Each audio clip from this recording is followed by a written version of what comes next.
십자가의 사랑을 넘어서서 골고다의 십자가의 사랑이 갈릴리의 완전한 사랑이 되기까지 등등등 엄청난 고민을 했는데요. 오늘 딱 설교 제목에 맞는 제목을 찾았습니다. 그래도 우리 안태 집사님이 찬송을 해주신 그 제목이 그냥 딱 설교의 그 내용을 함축하고 있는 것 같습니다. 제가 잠시 기도하겠습니다. 주님 감사합니다. 사랑할 능력도 사랑받을 자격도 없는 저희들을 그래도 사랑하여 주시는, 그리하여 사랑하게 하시는 주님의 은혜를 감사하고 오늘도 담대히 주님 앞에 나아갑니다. 말씀하신 하나님, 우리와 함께 하시는 하나님을 기대하오니 함께 하여 주실 것을 바라오고 소원하며 우리 주 예수 그리스도의 이름으로 기도드립니다. 아멘. 오늘 우리가 함께 상고할 하나님의 말씀은 마태복음 26장 30절에서 35절 말씀입니다. 저와 여러분이 한 절씩 교독하도록 하겠습니다. 이에 그들이 찬미하고 감난산으로 나아가니라. 그때에 예수께서 제자들에게 이르시되 오늘 밤에 너희가 다 나를 버리리라. 기록된 바 내가 목자를 치리니 양의 떼가 흩어지리라 하였느니라. 그러나 내가 살아난 후에 너희보다 먼저 갈릴리로 가리라. 베드로가 대답하여 이르되 모두 주를 버릴지라도 나는 결코 버리지 않겠나이다. 예수께서 이르시되 내가 진실로 네게 이르노니 오늘 밤 닭 울기 전에 내가 3번 나를 부인하리라. 베드로가 이르되 내가 주와 함께 죽을지언정 주를 부인하지 않겠나이다 하고 모든 제자도 그와 같이 말하니라. 아멘. 예루살렘에 입성하신 후 십자가를 향한 주님의 여정은 거침이 없었습니다. 고난주간의 시간 진행상 목요일은 저녁에 유월절 식사를 하시고 감난산에 기도하시기 위해 오르시는 그런 여정이 있습니다. 유대인들은 유월절 식사 후에 시편을 노래한다고 합니다. 주님께서는 유월절 식사를 마치시고 오늘 본문 30절에 보니까 이에 그들이 찬미하고 감난산으로 나아갔다라고 말합니다. 이들은 아마 시편을 노래했을 것입니다. 예수님이 즐겨 기도하시던 처소를 알았던 유다는 대제사장들의 군사들을 이끌고 주님께 갑니다. 캄캄한 밤 누가 누구인지 알아볼 수 없는 그 밤에 유다는 예수님께 입맞춤을 통해 그가 예수인 것을 지명하게 되고 군사들은 예수님을 체포하게 되죠. 그리고 금요일 새벽까지 휘몰아치는 재판 과정이 이어지게 됩니다. 이때 제자들은 다 흩어집니다. 누구도 주님과 함께하지 못합니다. 오늘 본문에서 감난산을 향해 올라가던 그 걸음 속에서 주님은 제자들에게 말씀하셨습니다. 그 말씀은 스가랴서 13장 7절을 인용하신 것입니다. 만군의 여호와가 말하노라. 가라 깨어서 내 목자 내 짝된 자를 치라. 목자를 치면 양이 흩어지려니와 작은 자들 위에는 내가 내 손을 들이우리라.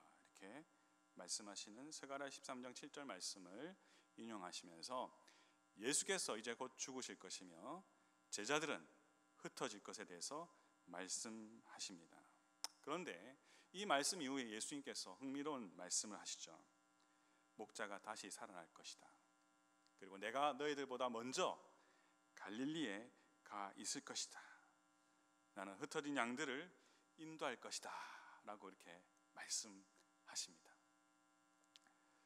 과연 스가랴의 말씀 그대로 이루어졌습니다. 모든 제자들은 흩어졌습니다. 흩어지다는 말은 버린다라는 뜻을 가지고 있습니다. 제자들은 예수님을 버렸습니다. 그렇지만 베드로는 예수께서 재판을 받으시러 이리저리 끌려다니시는 과정 가운데 상당히 가까이 쫓아간 것을 우리는 성경 속에서 발견할 수 있습니다. 마태복음 26장 58절에 보면 베드로가 멀찍이 예수를 따라 대제사장의 집들에까지 가서 그 결말을 보려고 안에 들어가 하인들과 함께 앉아 있더라 라고 말합니다. 그냥 멀리 도망한 것이 아니라 예수님 곁을 서성거렸습니다. 그 베드로는 예수님이 대제사장의 집들에서 재판을 받을 때 함께 했습니다. 다른 제자들이 혼비백산하여서 흩어진 상황을 마태는 이렇게 진술합니다. 마태복음 26장 56절부터 그러나 이렇게 된 것은 다 선지자들의 글을 이루려 함이니라 하시더라. 이에 제자들이 다 예수를 버리고 도망하니라. 대제사장은 예수님의 제목을 찾아 송사할 사람을 찾기에 굉장한 애를 썼습니다. 그러나 누구도 섣불리 나서지 못했습니다. 그 대제사장의 뜰에는 숯불이 피워져 있었습니다. 주변이 깜깜했기 때문에 숯불이 지펴지는 그곳에는 주변의 사람들의 얼굴을 알아볼 수 있었습니다. 누가복음 22장 55절에 사람들이 뜰 가운데 불을 피우고 함께 앉았는지라. 베드로도 그 가운데 앉았더니 한 여종이 이 베드로의 불빛을 향하여 앉은 것을 보고 주목하여 이르되 이 사람도 그와 함께 있었느니라 하니 베드로가 부인하여 이르되 이 여자여 내가 그를 알지 못하노라 하더라. 캄캄했기 때문에 베드로가 주님 곁을 이렇게 다니는 것을 사람들이 인식하지 못했는데 그 추웠기 때문에 대제사장이 뜰에 피워오는 그 숯불에 베드로가 있었을 때 그 불빛으로 말미암아 베드로의 얼굴이 드러나게 된 것이죠. 한 여종이 베드로의 불빛을 향하여 앉은 것을 보고 주목하여 이르렀다고 말합니다. 깜깜한 밤중에 베드로는 스포트라이트를 받게 된 것입니다. 베드로는 부인합니다. 잠시 후 또 다른 사람이 너도 그들 중에 하나다 라고 말합니다. 또다시 부인합니다. 수제자로서 주님이 가르치시거나 움직일 때 주의 사역을 할 때 주변을 정리하고 통제하러 나섰던 터라 베드로를 사람들은 잘 알고 있었습니다.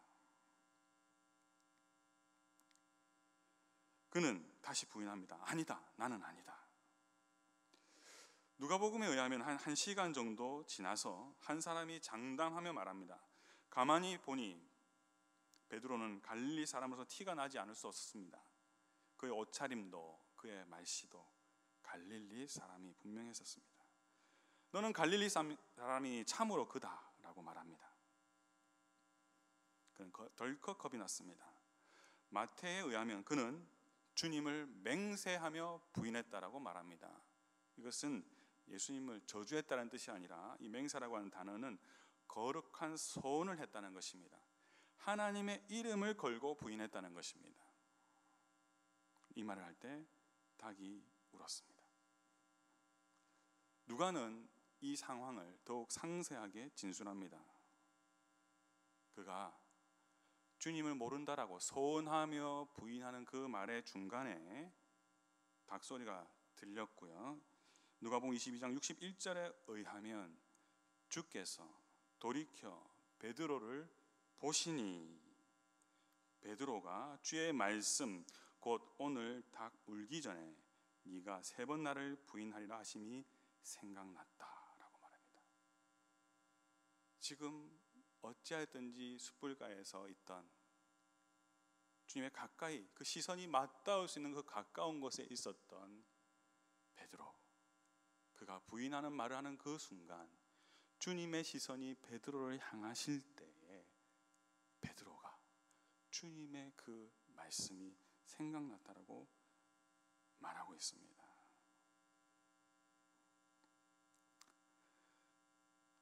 베드로의 얼굴이 보여지는 것, 주님은 어떤 시선으로 베드로를 향하셨을까요?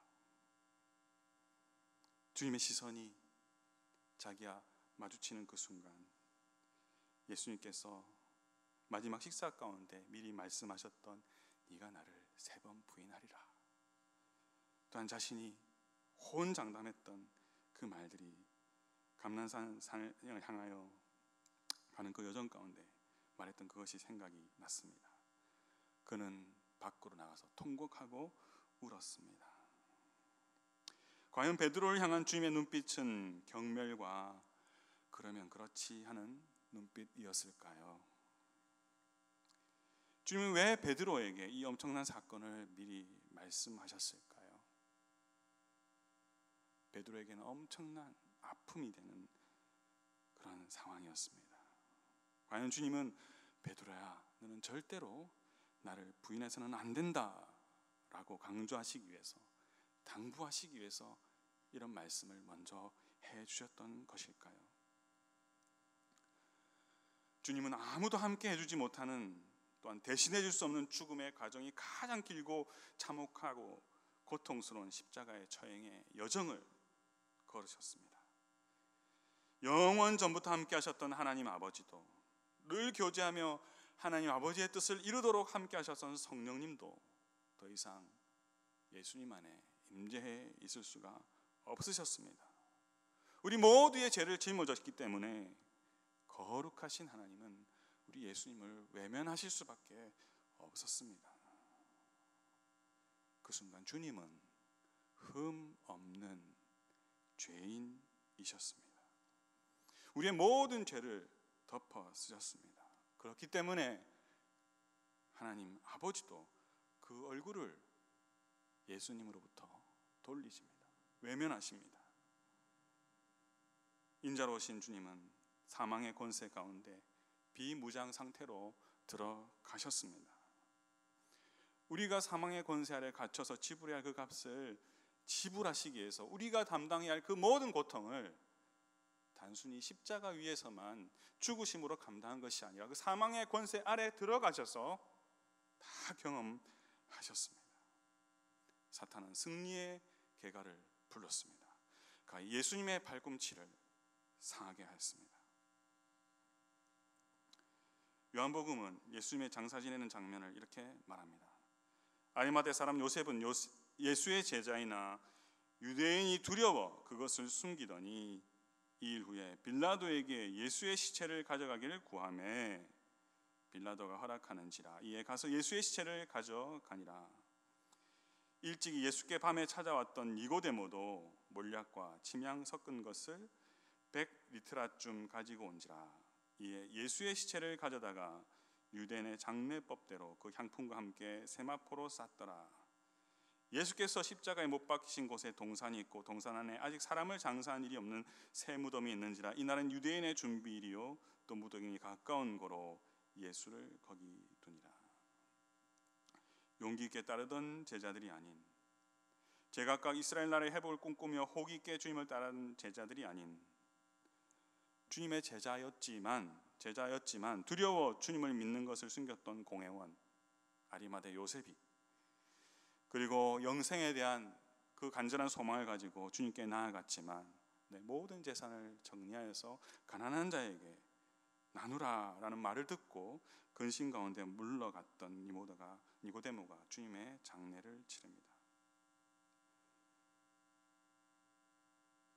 스가랴 13장 7절에 목자를 치며 양이 흩어지니와 작은 자들 위에는 내가 내 손을 들이라 한 것처럼 지극히 작은 자와 같은 그 사람들이 주님의 마지막 장사를 지내는 모습을 보게 됩니다. 그런데 사후 후 주님이 안장되었던 무덤은 비어 있었습니다. 부활하신 주님은 자신을 사모하며 위험을 무릅쓰고 아무런 대책 없이 찾아온 여인들에게 나타나셨습니다. 그때 주님께서 그 여인들에게 당부하신 한 가지 말씀이 있습니다. 베드로에게 가서 갈릴리에서 만나자고 전해주어라. 예수님은 베드로를 지목하시고 또 다른 제자들도 갈릴리로 부르십니다. 마태복음 28장 8절에 10절입니다. 그 여자들이 무서움과 큰 기쁨으로 빨리 무덤을 떠나 제자들에게 알리려고 다름질할세 예수께서 그들을 만나 이르시되 평안하냐 하시거늘 여자들이 나아가 그 발을 붙잡고 경배하니 이에 예수께서 이르시되 무서워하지 말라. 가서 내 형제들에게 갈릴리로 가라 하라. 거기서 나를 보리라 하시니라. 주님은 제자들을 갈릴리로 다시 불러 모으셨습니다. 왜 갈릴리였을까요? 우리 주 예수 그리스도의 사역의 끝은 골고다의 십자가가 아니었습니다. 그저 우리의 죄를 사하여 주시는 완전한 십자가를 완성하신 것으로 끝날 수 없는 것이 있었습니다. 십자가의 사역, 우리의 모든 인류, 오고 오는 모든 세대의 사람들의 죄를 사하시는 죄 용서의 사역을 완수하였지만 제자들은 뿔뿔이 흩어져 있었습니다. 그들의 소망이 산산이 부서진 채 그들이 겪은 이 사건을 도저히 해석할 능력도 없고 그저 혼돈 가운데 있는 제자들, 주님은 그 제자들과 하실 일이 있었던 것입니다.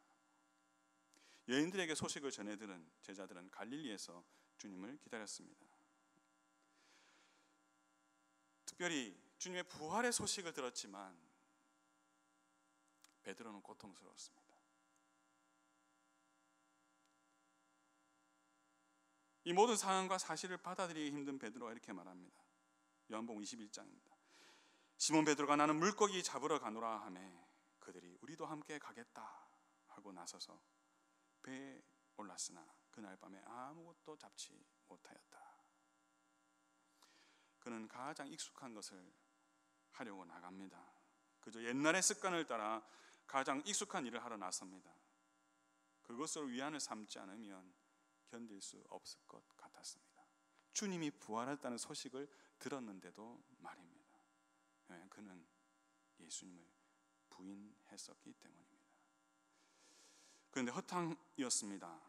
주님은 부활하셨다고 하는데 여인들의 증거와 제자들을 찾아오신 주님과 의미 있는 만남이 이미 있었지만 주님의 말씀대로 갈릴리에서 주님과의 만남의 원점에 서 있는 그의 마음은 무겁기만 했습니다.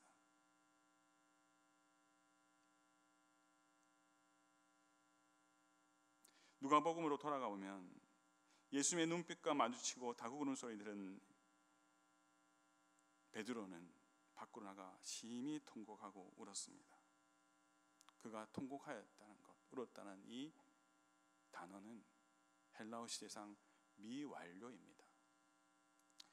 미완료는 뭐냐면 계속 울었다는 것입니다. 그 순간부터 베드로는 계속 울었다는 것입니다. 눈에 눈물이 마르고 그는 마음속으로 계속 울고 있었습니다. 부활의 소식을 듣고도 그는 울고 있었습니다. 주님께서 갈릴리에서 기다리라고 하셨지만 그는 계속 울고 있었습니다. 이 순간까지 그는 울기만 했지 주님의 사랑, 주님 앞에서 회복되어지는 그 회개로 말미암아 연합되어지는 온전함을 경험하지 못했습니다.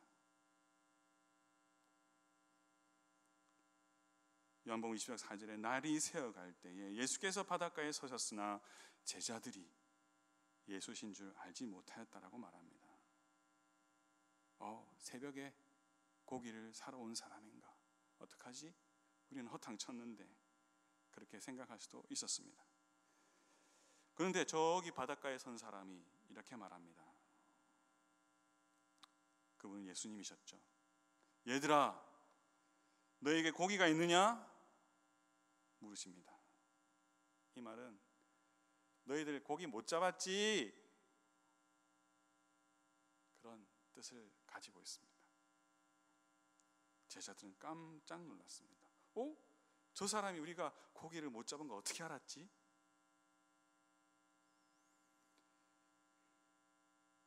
예수님이 다시 말씀하십니다. 그물을 배 오른편에 던지라. 그리하면 잡으리라. 던졌더니 고기가 많아 그물을 들 수 없을 정도가 되었습니다. 이때 예수의 사랑하시는 제자 요한이 베드로에게 말합니다. 주시라. 처음 갈릴리에서 주님이 베드로를 부르실 때 똑같은 상황이었거든요. 베드로는 벗고 있던 그는 겉옷을 두른 채 바다로 뛰어내립니다. 주님이라고 깨달은 사람은 요한이었습니다. 그런데 바다에 뛰어내린 사람은 베드로였습니다. 그 심정이 어떠했을까요? 그는 속으로 울고 있었지만 본능적으로 주님을 향한 사랑이 꿈틀거리며 주님을 향해 헤엄치며 갔던 것입니다. 22장 9절에 보니까 이런 말씀이 나옵니다. 육지에 올라 보니 숯불이 있는데 그 위에 생선이 놓였고 떡도 있더라. 열심히 주님 앞에 갔는데 그 새벽에 무엇인가가 보이는데요, 그것이 뭐냐면 숯불이었습니다. 요한복음 18장 18절에 보면 예수님이 재판장 때에 피웠던 불, 그 불, 그것이 안드라키아스, 그 불과 지금 해변에 피워진 이 불은 똑같은 단어입니다. 요한은 베드로의 심정이, 그때 심정이 어땠는지 잘 알고 있었습니다. 요한은 아마 베드로와 대화하면서 그 재판장에서 있었던 일, 요한, 내가 주님의 재판 과정을 보기 위해서 갔는데 숯불 앞에 섰는데 한 여인이, 다른 여인이, 사람들이 이렇게 말하는데 내가 부인을 했었어. 근데 주님의 그 시선이 마주치는 그 순간 내가 주님의 말씀이 생각났지 뭐야. 그 아픔을 이야기했을지도 모르겠습니다. 요한은 재판장 뜰에서 일어난 부인의 사건 속에서 베드로의 생각과 상황을 알았고, 그 마음에 여전히 베드로의 가슴 속에서 갈등이 일어나는 것을 보았고, 예수님의 찾아오신 가운데 그 현장을 암시하고 있는 것입니다. 그 숯불 위에는 생선과 떡이 있었습니다. 베드로와 예수님이 관련된 중요한 사건들이 중첩되고 있는 것입니다. 숯불은 예수님을 부인하는 순간에 그 현장 가운데 있었던 것입니다. 떡은 마지막 만찬 때 베드로가 부인할 것을 말씀하실 때 있었던 것입니다. 그리고 주님은 방금 작은 생선을 좀 가져오라고 말씀하십니다. 누가복음 5장에 의하면 베드로를 부를 때 깊은 데로 가서 그물을 던져라 하시면서 잡았던 그 생선을 떠오르게 합니다. 좀 더 나가 본다면 5,000명을 먹인 오병이어의 사건 이후에 주께서 제자들에게 너희들은 나를 누구라고 하느냐라고 했을 때 베드로가 성령의 감동 아래서 주는 그리스도시요 살아계신 하나님의 아들입니다 라는 귀한 고백을 합니다. 모든 상황들이 주마등처럼 그의 모든 삶의 과정들, 그리고 주님 앞에서 치명적으로 자신의 마음을 움켜쥐고 고통하는 그 모든 상황이 그 가운데 펼쳐져 있었습니다. 예수님은 베드로를 신문하지 않습니다. 그의 모든 과거의 순간이 한순간에 이 숯불 위에 피어진 숯불 위에 올려진 떡과 생선 가운데 떠오르는 이 수 가운데 예수님, 너 왜 그랬니? 내가 미리 말해줬지 않니? 너 앞으로도 그럴 거니? 그렇게 말씀하지 않으십니다. 예수님께서 말씀하십니다. 와서 조반을 먹어라. 제자들의 반응을 요한은 이렇게 기록합니다. 제자들이 주신 줄 아는 거로 당신이 누구냐 감히 묻는 자가 없더라. 어색한 침묵이 흘렀습니다. 예수께서 손수 가셔서 떡을 가져다가 저에게 나누어 주시고 생선도 그와 같이 친히 나누어 주십니다. 아무런 말씀도 없이 제자들의 식사 시중을 들어주셨습니다.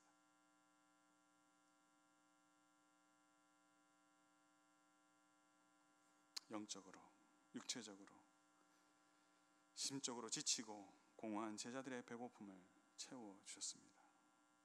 그 어색한 침묵 속에서 따뜻함이 넘쳤습니다. 제자들 안에 아쉬움과 부끄러움과 수치와 정죄감이 스르르 녹아지고 있었습니다. 이 모든 것을 준비하시고 채워주시는 주님의 섬김이, 주님의 사랑이 그곳에 흘러 넘치고 있었기 때문입니다. 아마 식사 중간에 베드로와 주님의 시선이 마주쳤을 것입니다. 그 시선은 대제사장 그 뜰에서 봤던 시선과 다름이 없었습니다. 경멸과 정죄의 눈빛이 아닌 하염없이 자신을 불쌍히 여기시고 이해해 주시고 사랑으로 보듬어 주시는 주님의 시선이었을 것입니다. 식사가 끝났습니다.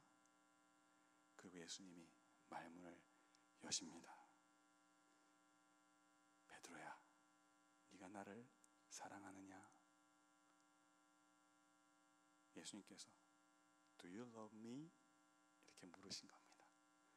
여러분, 요즘 젊은 사람들은 사랑을 표현하는데 인색하지 않죠. 저도 약간은 구세대에 속하는데요. 누구에게 Do you love me? 이렇게 묻습니까? 아무에게나 묻지 않죠. 내가 사랑하는 사람에게, 내가 사랑을 표현하고 싶은 사람에게, 내가 그 사랑의 표현을 듣고 싶은 사람에게 당신 나를 사랑해요? 나는 당신을 사랑합니다. 당신은 나를 사랑합니까? 라고 할 때 그렇게 말하지 않습니까? 이것은 비단 베드로에게만 던진 질문이 아니었습니다. 행동으로 주님을 버리고 부인한 제자들의 마음속에 똑같은 질문이 들어왔습니다. 그리고 그들은 마음속에서 대답하고 있었습니다. 요한의 아들 시몬아, 네가 이 사람들보다 나를 더 사랑하느냐? 요한아, 야고보야, 여기 있는 다른 제자들보다 나를 더 사랑하느냐? 우리는 이 질문이 어떻게 진행되는지 잘 알고 있습니다. 베드로야, 네가 아가페의 사랑으로 사랑하느냐? 베드로가 말하죠. 주님, 저는 필레오의 사랑으로 사랑합니다. 주님 아시지 않습니까? 주님과 같이 그렇게 고결한 사랑을 하지 못합니다. 인간으로서, 우정으로서 주님을 사랑해왔고 저의 사랑은, 자의 사랑의 수준은 그 정도뿐입니다 라고 말합니다. 두 번째, 역시 세 번째, 주님 물으십니다. 베드로야, 필레오의 사랑으로 사랑하느냐?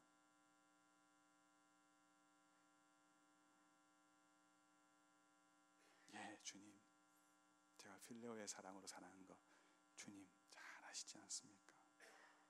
주님, 내 양을 먹이라 하십니다.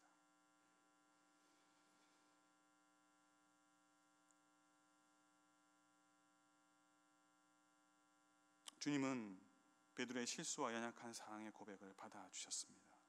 있는 모습 그대로의 사랑, 베드로의 수준의 그 사랑 그대로를 받아주셨습니다. 치료가 끝났습니다. 죄 용서뿐만이 아니라 온전한 치유를 주님께서 해주신 것입니다. 이제야 모든 죄를 용서하여 주시는 예수님의 골고다의 사랑이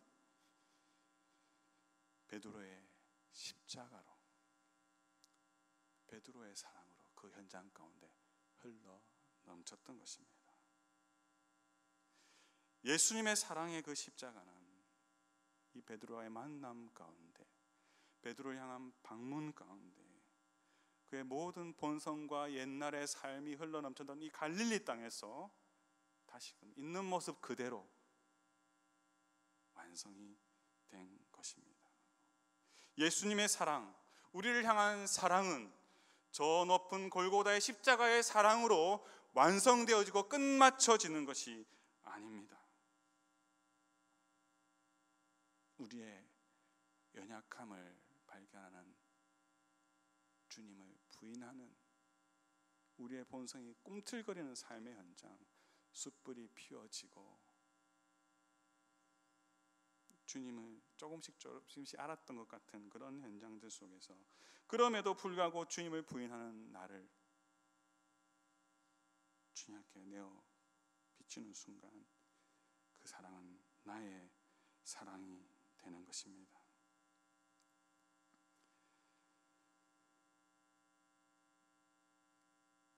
네가 나를 부인하리라 하신 이 예언의 말씀은 베드로를 회복하기 위한 예수님의 배려였습니다. 예수님은 연약하였고 주의 말씀을 깊이 이해하지도 못하였고 어린아이처럼 자기 본성대로 자기 뜻과 자기 감정에 치우쳐 주를 따르며 결국 부인이라고 하는 절망에 빠질 수밖에 없었던 베드로를 부활하신 가운데 사랑으로 싸매어 주시고 다시금 갈릴리에서 출발하도록 치유해 주시기 위해서 주신 배려의 말씀이었던 것입니다. 사랑하는 성도들, 우리도 마찬가지입니다. 우리는 골고다 십자가의 의미를 많이 들었고 잘 알고 있고 믿고 있습니다. 그런데 그 십자가 사랑이 나의 십자가 사랑이 되기 위해서는 날마다 순간마다 주님을 부인하는 나 자신에 대한 각성과 그럼에도 불구하고 나를 사랑하여 주시는 나의 부족한 사랑을 알아주시고 품어주시는 주님과의 만남이 있어야 하는 줄 믿습니다. 주님은 베드로에게 사명을 주셨습니다. 치유 없이 사명만을 주셨다면 베드로는 평생 가슴 아프게 사역했을 것입니다. 사랑만이 우리가 주님의 사명을 감당할 수 있도록 해 주시는 것입니다. 이 순간이 있었기 때문에 베드로는 초대교회 수장이 될 수 있었고 사명을 감당할 수 있었고 순교의 자리에까지 나아갈 수 있었습니다. 사랑하는 성도 여러분, 우리도 십자가를 질 수 있나? 라는 이 질문 참 부담스럽지 않습니까? 십자가를 따른다라고 하지만 여전히 무너집니다. 자빠집니다. 나의 본성, 나의 기질, 나의 욕망, 나의 의, 나의 자랑이 골고다 십자가의 그 주님의 그 사랑이 무엇인지를 알지만 그것을 따르고 싶어 하지만 끊임없이 그것을 부인하게 만듭니다. 십자가를 넘어서서 있는 모습 그대로를 받아주시고 주님의 사랑을 부어주시는 주님과의 만남이 날마다 순간마다 우리에게 필요한 이유인 것입니다. 여러분 인생에 어떤 숯불들이 있습니까? 여러분 어떤 떡들이 있습니까? 어떤 생선들이 있습니까? 우리 주님과의 시선을 맞출 수 있는 이 고난 주간이 되기를 간절히 소원합니다. 그저 고난을 내게 짐지우는 것이 아닌 그 고난을 넘어서서 사랑하게 하시고 사랑으로 받아주시고 사랑하게 하시는 그 사랑을 회복받는 저와 여러분들이 되기를 간절히 소원합니다. 기도하겠습니다.